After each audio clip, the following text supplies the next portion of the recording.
December 20. Silos நகர புனித Dominic. Spain நாட்டில் நவாரா பகுதியில் வாழ்ந்த எளிய பெற்றோருக்கு கிபி 1000வது ஆண்டு பிறந்தார் டோமினிக். சிறுவயதில் ஆடு மேய்க்கும் பணியினைச் செய்த இவர் ஆண்டவரின் குரலை கேட்டு ஆண்டவரோடு இரண்டரக் கலந்தார். தன் வாழ்வினை இறைவனுக்கு அர்ப்பணிக்க விரும்பிய இவர் ஆசீர்வாதப்பர் துறவற சபையில் சேர்ந்து துறவியானார்.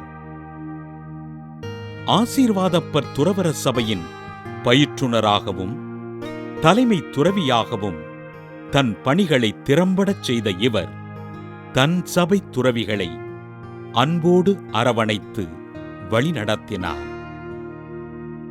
நவாரா அரசன் 3ஆம் கார்சியா சான்சிஷி ஆசீர்வாதப்பர் துறவு மடத்தின் நிலத்தினை அபகரிக்க இதனை கடுமையாக எதிர்த்த டோமினிக் அரசனால் நவாரா பகுதியிலிருந்து வெளியேற்றப்பட்டார். நவாரா பகுதியிலிருந்து வெளியேற்றப்பட்ட டோமினிக்கிற்கு காஸ்டில் நாட்டு அரசன் பெர்டினான் பாதுகாப்பளித்து சிலோஸ் நகரிலிருந்த புனித செபஸ்தியார் துறவு மடத்தினை அளிக்க டோமினிக் அந்நாட்டு மக்களுக்கு ஆண்டவரின் பணிகளைச் செய்தார்.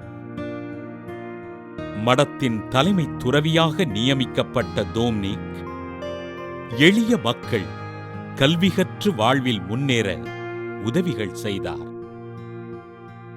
அடிமைகளாக இழுத்துச் செல்லப்பட்ட மூர் இனத்தவர்களை விலை கொடுத்து வாங்கி அவர்களுக்கு சுதந்திரமான வாழ்வினை அமைத்துக் கொடுத்த டோமினிக் கிபி 1073ஆம் ஆண்டு டிசம்பர் 20ஆம் நாள் விண்ணகம் சென்றார். புனித டோமினிக்கின் கல்லறையில் வேண்டுதல் செய்பவர்களுக்கு எண்ணற்ற புதுமைகள் நிகழ திரு அவை இவரை புனிதராக உயர்த்தி கைதிகளின் பாதுகாவலராக அறிவித்தது. சிலோஸ் நகர் புனித டோமினிக் திருவிழாவினை கொண்டாடுகின்ற நாம் சிறையிலுள்ள கைதிகளுக்காகவும் அவர்களின் குடும்பங்களுக்காகவும் ஆண்டவரிடம் ஜெபிப்போம்.